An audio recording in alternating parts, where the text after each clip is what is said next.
Lugupeetud raadiokuulajad, head televaatajad, me oleme otse-eetris üle kogu Eestimaa. Te vaatate Raadio 2 aastahitti 2010 ja nüüd kodumaise muusika juurde. Raadio 2 aastahitt 2010, teine koht. Milline 2010. aasta Eesti lugu väärib Raadio 2 kuulajate arvates auväärset teist kohta ning miks kirjutati loo esitajast eluloo raamat juba enne põnevat läbipõlemismomenti? Kes on see mees, kelle kohta The Sunny manager Tanel Pandre ütles, sa oled mul teine?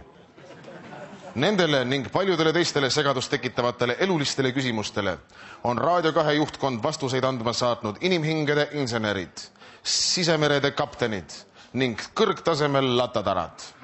Nad on Tallinnast ja nad maksavad. Auväärse teise koha teevad teile teatavaks Ingrid, Hallo Kosmos, Peek ja Röövelööbik Tõnu Pedaru.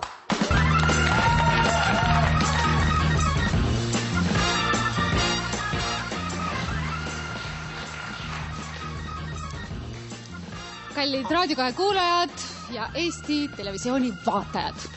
Aastaid 2010, teine koht oli juba lapsena täht ja eelmine aasta sai ta ülitäheks. Ja ta pandi ka kaante vahele. See on mees, noormees, kes on iga noore naise märgunel. See on mees, kellest oodatakse Eesti Robbie Williamsit, kellest oodatakse uut Ivo Linnat. Sel aastal võiks ta teha filmi.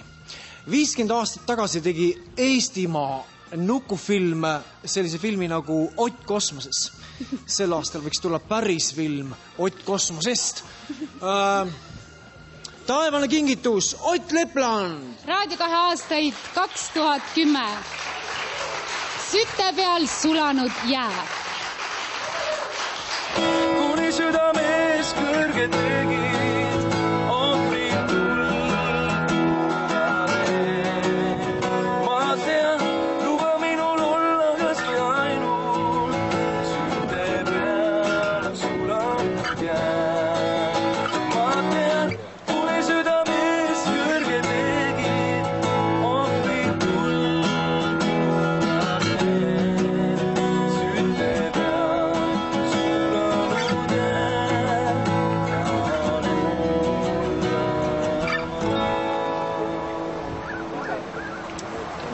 sõbrad, kui näete, ei viibi me hetkel Eestis, vaid viibime sellises toredas riigis Austraalia, sellises aedas linnaga Sydney. Minuga on siin veel kaamera taga seisavad Tiine sama bändiga ja Summer ja siin Austraalias oleme me selleks, et esineda sellised toredad üritused nagu Sõrve suvepäevade 50. aastapäev. Ja see on siis selline tore iga-aastane üritus, kus siis kõik Austraalias elavad eestlased saavad kokku ja ühes kus omavahel suhtlevad. Aga mis juhtub sellesse loosse süte peal sulanud jää, siis muidugi tahaksime tänada kõiki inimesi, kes võtsid vaevaks, väiskasid aega, läksid internetti, loomult hääletusid, omadus teile ja südamlikult tänud. Ja nii, suhtes näed, aastat.